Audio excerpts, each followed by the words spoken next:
أعوذ بالله من الشيطان الرجيم. بسم الله الرحمن الرحيم. وأوحى ربك إلى النحل أن اتخذي من الجبال بيوتا ومن الشجر ومما يعرشون. اور تمہارے رب نے شہد کی مکھی پر الہام کیا کہ پہاڑوں میں، درختوں میں اور چھتوں میں جن کو لوگ بلند کرتے ہیں چھتیں بنا۔ یہ سورہ نحل کی 68 نمبر کی آیت ہے۔ اس سے گزشتہ درس میں بھی اس موضوع پر بات چل رہی تھی۔ اس میں بڑی خصوصیت کے ساتھ اللہ تعالیٰ نے شہد کی مکھی کے اوپر وحی کا تذکرہ کیا ہے۔ یہ اصل میں وحی وہ اصطلاحی وحی نہیں ہے، بلکہ یہ الہام اور القاء کرنا جسے کہا جاتا ہے وہ ہے، اور خاص طور پر ساری دیگر مخلوقات میں، جانوروں میں اللہ تعالیٰ نے شہد کی مکھی کے اوپر جو الہام کیا وہ بڑی خصوصیت کی بات ہے۔ وہ بڑی خاص مکھی ہے، ایک عام مکھی نہیں ہے جو شہد بناتی ہے۔ نحل کہتے ہیں شہد کی مکھی کو۔ تو اس میں اللہ تعالیٰ نے کچھ ہدایتیں دی شہد کی مکھی کو۔ سب سے پہلی ہدایت اس نے جو دی کہ اس کا گھر کے بارے میں بتایا گیا، وَأَوْحَىٰ رَبُّكَ إِلَى النَّحْلِ أَنِ اتَّخِذِي مِنَ الْجِبَالِ بُيُوتًا۔ بیوت گھر کو بیت کہا جاتا ہے، بیوتا کا لفظ یہاں پر آیا ہے۔ سارے جانور گھر بناتے ہیں، اپنی رہائش کا انتظام کرتے ہیں، لیکن اتنی خصوصیت اور اہتمام کے ساتھ شہد کی مکھی کو گھر بنانے کے لیے اللہ تعالیٰ نے کیوں کہا؟ اور بیوت کا جو لفظ آتا ہے وہ عام طور پر انسانی گھروں کے لیے بولا جاتا ہے۔ جو جانوروں کے گھر ہیں ان کو بیوت نہیں کہا جاتا۔ یہ اس وجہ سے اس کی خصوصی ہدایت دی گئی ہے گھر بنانے کی کہ اس کو اب شہد بنانا ہے، اور شہد کو رکھنے کے لیے بہترین اور خصوصی حفاظتی انتظامات ہونے ضروری تھے۔ اس لیے اللہ تعالیٰ نے اس کو اس سے پہلے ہی اس بات کا حکم دے دیا کہ اس کا گھر کس طریقے سے ہونا چاہیے اور اس کا محل وقوع کہاں ہونا چاہیے وہ بھی بتا دیا گیا۔ من الجبال ومن الشجر ومما یعرشون، 3 مقامات کا تذکرہ اللہ تعالیٰ نے فرمایا اس میں۔ جبال پہاڑوں کو کہا جاتا ہے، شجر درختوں کو، اور یعرشون جو عمارتوں کا، بلند عمارتوں کا جو حصہ ہوتا ہے، اوپری حصہ، اس کو یعرشون کہا جاتا ہے۔ تو یہ 3 مقامات کا تذکرہ اللہ تعالیٰ نے یہاں پر فرما دیا۔ یہ اس وجہ سے کہ نیچے کے جو مقامات ہوتے ہیں اس میں زیادہ پولیوشن ہوتا ہے، گندگی ہوتی ہے، وہاں پر غلاظت ہوتی ہے بنسبت جو ہے اوپر کے۔ اوپر کا جو حصہ ہوتا ہے تو وہاں پر ہوا پاک و صاف ہوتی ہے اور چھن چھن کر آتی ہے۔ شہد کے بناتے وقت اللہ تعالیٰ نے یہ انتظام فرمایا کہ وہاں پر ہوا پاک و صاف ہونی چاہیے اور کہیں پر کوئی اس سے چھیڑ چھاڑ نہیں ہونی چاہیے۔ اور شہد کی مکھی کے جو پٹھے جو کہا جاتا ہے جو گھر، تو اس کو اوپر کے حصوں میں بنانے کے لیے ہدایت دے دی گئی، یعنی ایسی جگہ پر جو بالکل اونچی مقامات ہو۔ یہ تینوں مقامات اونچے ہوتے ہیں عام طور پر، جہاں پر چھتیں بنائے جاتے ہیں، اور وہ پھولوں کا رس چوس کر شہد تیار کرے، اس کو حکم دے دیا گیا۔ من الجبال بیوتا ومن الشجر ومما یعرشون۔ اب چھتیں جو بنائے جاتے ہیں وہ، جیسا کہ کل بھی میں نے آپ کے سامنے تذکرہ کیا کہ وہ یعنی جس طریقے سے چاہے ویسا نہیں، بلکہ ایک خاص شیپ میں اس کی جو ہے شکل بناوٹ ہوتی ہے، بس اسی میں بنائے جاتے ہیں۔ مسدس جسے کہا جاتا ہے، وہ جو ہے 6 کونے والا ہوتا ہے، ہیکساگنل جو ہے شیپ ہوتا ہے، اور اتنا صحیح اور اتنا بہترین زاویے سے بنایا جاتا ہے گویا کہ وہ ایسا دکھتا ہے کہ جیومیٹری کے کسی ماہر نے آلات کی مدد سے بنایا ہے۔ بال برابر فرق نہیں ہوتا اس کے چھتوں میں، اس کے گھروں میں۔ پھر وہ شہد کو جمع کرنے کا کام اجتماعی طور پر جو ہے انتہائی نظم و ضبط کے ساتھ نہایت سرگرمی اور بڑے سلیقے سے انجام دیتی ہے۔ شہد کی مکھی کی یہ کاریگری اس کے رب کی تعلیم کا نتیجہ ہے۔ اس تعلیم کو جو براہ راست خدا کی طرف سے اسے ملتی ہے وہی سے تعبیر کیا گیا ہے، لیکن اسے علقہ کہا جائے گا۔ اب کہاں پر بنانا ہے وہ تو بتا دیا گیا، اب اگلی آیت میں اور مزید ہدایتیں دی جا رہی ہے۔ ثم كُلِي مِن كُلِّ الثَّمَرَاتِ فَاسْلُكِي سُبُلَ رَبِّكِ ذُلُلًا يخرج من بطونها شراب مختلف ألوانه فيه شفاء للناس إن في ذلك لآية لقوم يتفكرون۔ پھر ہر طرح کے پھلوں کا رس چوس اور اپنے رب کی ہموار کی ہوئی راہوں پر چل۔ اس کے پیٹ سے مختلف رنگوں کا ایک مشروب نکلتا ہے جس میں لوگوں کے لیے شفا ہے، یقیناً اس میں نشانی ہے ان لوگوں کے لیے جو غور و فکر کرتے ہیں۔ اب فرمایا گیا کہ کھانا کیا ہے تجھے، ثم کُلی من کل الثمرات، تو ہر طرح کے پھلوں کا رس چوسنا شروع کر۔ ہر طرح کے مطلب جو اس کی رینج میں ہے، جس کو وہ رغبت کے ساتھ جو ہے چوس سکتی ہے، جو اس کو پسند ہے، جہاں پر وہ آسانی کے ساتھ جا سکتی ہو، ان تمام پھلوں کا رس۔ پھلوں سے مطلب بیل بوٹی، جڑی بوٹی اور پھول اور پھل سب،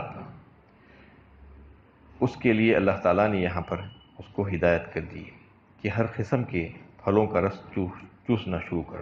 یعنی شہد کی مکھی مختلف پھلوں اور جڑی بوٹیوں کا رس چوستی ہے۔ یہ رس اس کے پیٹ کے تھیلے میں جمع ہوتا ہے، وہ شہد میں تبدیل ہو جاتا ہے، جسے وہ اگل کر اپنے چھتے میں جمع کرتی ہے۔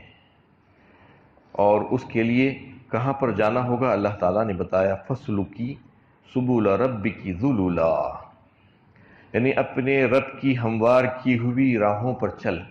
خاص طور پر راستے بھی بتا دیے گئے اس کو، یہ نہیں کہ وہ جیسے چاہے جہاں چاہے چلی جائے۔ اس کے لیے اللہ تعالیٰ نے مخصوص راستے مقرر کیے، فضاؤں کو مسخر کر دیا اللہ تعالیٰ نے اس کے لیے۔ اس کو نیچے سے جانے کے لیے نہیں بلکہ اوپر سے جانے کے لیے کہا۔ وہ سووں سے میل جاتی ہے، سفر کرتی ہے اپنا کام کرنے کے لیے، وہ رس چوسنے کے لیے کہاں کہاں چلی جاتی ہے، اللہ تعالیٰ اس کے لیے وہ آسان کر دیتے ہیں راستے۔ اور اگر ایسا دکھتا ہے کہ وہ جب چلی جاتی ہے تو پھر واپس کیسے آئے گی، کیونکہ عام طور پر جانور بھی اگر دور نکل جاتا ہے تو اپنے گھر میں واپس آنا اس کے لیے مشکل ہو جاتا ہے، لیکن اللہ تعالیٰ نے اس کے لیے وہ آسان کر دیا۔ وہ کتنی دور چلی جائے لیکن پھر سے وہ واپس آ جاتی ہے، اس کا تذکرہ اللہ تعالیٰ نے یہاں پر کر دیا کہ تو رب کی ہموار کی ہوئی راہوں پر چل، تو سووں سے میل جا کر پھر وہ اپنا کام کر کے اور رس چوس کر اس کا عرق اور جوہر جو نکالتی ہے پھولوں اور پھلوں پر بیٹھ کر وہ کر کے پھر وہ اپنے پاس اپنے راستے پر واپس آ جاتی ہے، رب کی ہموار راہوں پر۔ سے مراد جن کو اختیار کر کے شہد کی مکھی کے لیے شہد بنانا آسان ہو جاتا ہے۔ شہد کا ایک ایک قطرہ جمع کرتی ہے، اس کے لیے بڑی محنت کرنا پڑتی ہے اس کو، اور کئی مراحل سے گزرنا پڑتا ہے۔ یہ سب مراحل اس کے رب نے اس کے لیے آسان کر دیے ہیں، اور وہ اپنے کام میں برابر لگی رہتی ہے اور دور دور تک پھولوں کی تلاش اور پھلوں کی تلاش میں نکل جاتی ہے، اور راستہ بھٹکے بغیر اپنے چھتے میں آ کر شہد جمع کرتی ہے۔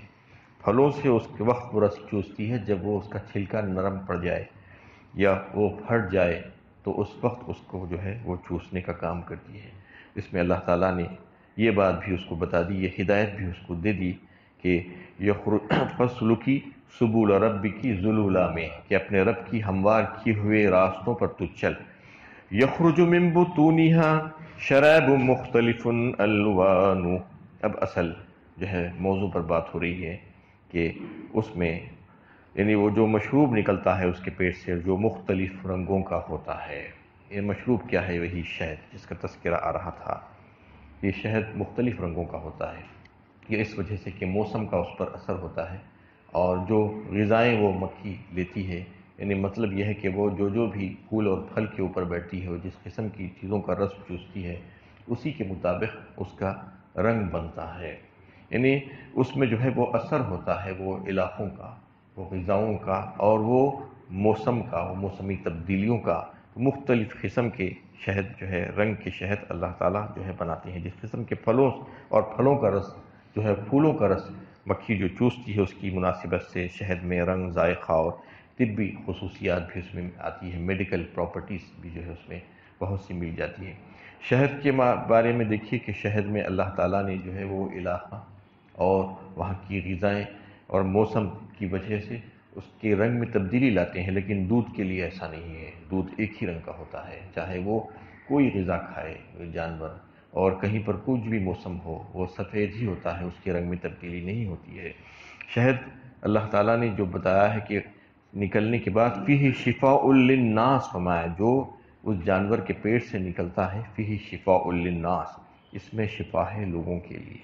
تو یہ چونکہ ایسے جگہوں پر بیٹھتی ہے اور ایسے پھل اور پھولوں کا جو رس ہے وہ اس کو اور جڑی بوٹیوں کو چوستی ہے، اور اس کا عرق اور پاکیزہ جوہر اس سے چوس کر نکالتی ہے، اس لیے یہ نہ صرف جو ہے لذت طعام ہے بلکہ ایک بہترین غذا ہے، صحت بخش غذا بھی ہے اور دوا اور شفا بھی ہے۔ اللہ تعالیٰ نے اس کے لیے فرما دیا کہ یہ ایک واحد جو ہے غذا کے تعلق سے، کھانے پینے کی چیز کے تعلق سے فرمایا گیا کہ فیہ شفاء للناس۔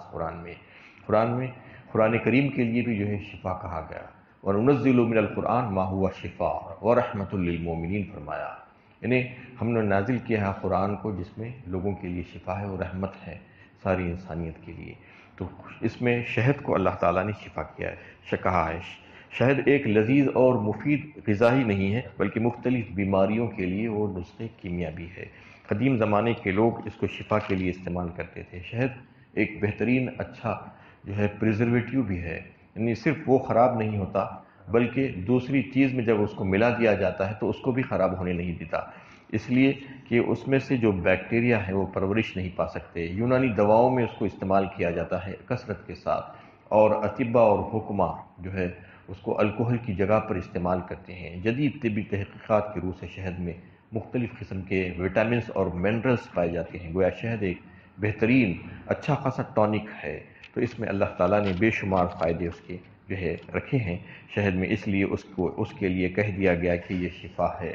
تو یہ شفاء للناس کہا، تو تنوین جو آئی ہے شفا پر، تو تنوین کا مطلب یہ ہے کہ وہ ہر بیماری کے لیے شفا نہیں ہے، کچھ بیماریوں کے لیے شفا ہے، جیسا کہ بلغمی امراض کے لیے براہ راست شفا ہے، اور پیٹ کی جو امراض ہے اس کے لیے جو ہے بھی براہ راست اس سے شفا ہے۔ جیسا کہ ایک حدیث میں جو ہے نبی صلی اللہ علیہ وسلم نے فرمایا کہ ایک صحابی نے اپنے بھائی کی بیماری کا حال آ کر بیان کیا کہ ان کے پیٹ میں کچھ تکلیف ہے، بیماری ہے، تو آپ صلی اللہ علیہ وسلم نے ان کو شہد پلانے کے لیے کہا، اور جو ہے انہوں نے اس کو استعمال کیا۔ ایک دن استعمال کرنے کے بعد پھر سے آ کر انہوں نے کہا کہ تکلیف ویسی ہی ہے، اس میں کوئی کمی نہیں۔ دوبارہ آپ صلی اللہ علیہ وسلم نے وہی کیا، اور 3 بار انہوں نے ایسا ہی کیا، آ کر کہتے رہے کہ کوئی افاقہ نہیں ہوا ہے، کوئی فائدہ نہیں ہوا ہے۔ تو تیسرے دن کے بعد آپ صلی اللہ علیہ وسلم نے فرمایا صدق اللہ وکذب بطنا عقیقہ، اللہ تعالیٰ نے جو کہا ہے وہ سچ ہے، تیرے بھائی کا پیٹ چھوٹا ہے۔ مطلب یہ ہے کہ ایک جو ہے کے لیے جو ہے کہ الگ الگ چیز اثر کرتی ہے، کبھی جلدی اثر کرتی ہے، کبھی دیر سے اثر کرتی ہے، تو ابھی اس کو اور پلاتا جا، تو پھر سے مزید پلایا گیا، تو اس کے بعد ان کو اس سے شفا ملی۔ تو اس میں بے شمار بیماریوں کے لیے شفا ہے، کیونکہ اللہ تعالیٰ نے یہ کہہ دیا ہے کہ اس میں شفا ہے، بیماریوں سے دوا ہے۔ تو جن لوگوں کا یقین محکم ہے اور مضبوط اور مستحکم جو ہے اعتماد ہے ان باتوں پر، ان الفاظ پر، تو پھر وہ تو ہر بیماری کے لیے اس کو استعمال کرتے ہیں۔ جیسا کہ بہت سے حضرات نے اس کو جو ہے اپنی جلدی بیماریوں کے لیے بھی استعمال کیا اور اس سے بے شمار فائدے اٹھائے۔ تھوڑا پھنسی نکل آتی ہے تو اس کے اوپر بھی لیپ لگا لیتے ہیں، اور دیگر جو ہے کئی ایک بیماریوں میں اس کا جو ہے استعمال کرتے ہیں۔ ویسا ہی قرآن بھی روحانی بیماریوں کا علاج ہے نہ صرف، بلکہ جسمانی بیماریوں کا بھی علاج ہے۔ وَنُنَزِّلُ مِنَ الْقُرْآنِ مَا هُوَ شِفَاءٌ وَرَحْمَةٌ لِّلْمُؤْمِنِينَ، بس یقین چاہیے کہ یقین کے ساتھ اگر کوئی پڑھ کر دم کرتا ہے تو اس سے بے شمار فائدے ہیں۔ ویسے ہی جو ہے شہد کے تعلق سے بھی اللہ تعالیٰ نے اس میں جو بات بتا دی ہے وہ بالکل طے ہے اور یقینی ہے کہ شہد جو ہے اس سے نہ صرف غذا ہے بلکہ وہ دوا بھی ہے لوگوں کے لیے، اور اس میں شفا بھی ہے۔ کیوں نہ ہو، اس لیے کہ وہ ایسی جگہوں پر مکھی کو جو ہے جا کر بیٹھتی ہے اللہ کے حکم سے، اور ایسے بہترین پھلوں اور پھولوں اور جڑی بوٹیوں کا، یعنی جڑی بوٹیوں ہی سے تو علاج ہوتا ہے عام طور پر جو دوائیں بنتی ہے، اور اللہ تعالیٰ نے اس کو اس طریقے سے تعلیم کی ہے کہ وہ ایسا رس چوس کر نکالتی ہے، اس کا جوہر اور عرق نکالتی ہے کہ آج کے جدید ترین مشینری بھی جو ہے اس کا ایکسٹریکٹ نہیں نکال سکتے جیسا کہ مکھی نکالتی ہے۔ تو پھر یقیناً اس میں شفا کا ہونا ضروری ہے۔ ان فی ذالک لآیۃ لقوم یتفکرون فرمایا آخر میں کہ اس میں زبردست نشانیاں ہیں یقیناً ان لوگوں کے لیے جو غور و فکر کرتے ہیں، یعنی جو غور و فکر کریں گے تو پھر ان آیتوں میں ان کے لیے بے شمار نشانیاں ہیں۔ جیسا کہ پچھلی آیتوں میں 4 چیزوں پر اللہ تعالیٰ نے توجہ دلائی پچھلے ایک رکوع میں۔ اس میں سب سے پہلے تو بارش کے انتظام کے تعلق سے کہ بارش برسا کر ہم کس طریقے سے مردہ زمین کو، جو مردہ پڑی ہوئی ہوتی ہے، سوکھ جاتی ہے، اس کو زندہ کر دیتے ہیں۔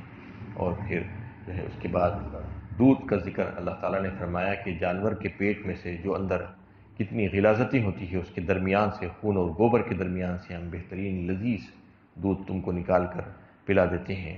اور پھر اس کے بعد پھلوں کا تذکرہ آیا کہ کھجور اور انگور کو ہم نے تم کو عطا کیے ہیں، اس سے تم بے شمار فائدے اٹھاتی ہو، وہ بہترین صحت بخش غذا ہے تمہارے لیے، اور اس سے تم جو ہے مشروب بھی بناتی ہو اور دیگر جو ہے اس کو خشک کر کے استعمال کرتی ہو، دیگر طرح سے اس کو استعمال کرتی ہو۔ اور پھر یہاں پر شہد کا تذکرہ تفصیل کے ساتھ، شہد کی مکھی کو اللہ تعالیٰ نے جو ہے وہی کی جس طریقے سے وہ شہد تیار کیا جاتا ہے، تمہارے لیے بہترین غذا کے علاوہ شفا بھی ہے اور دوا بھی ہے تمہارے لیے۔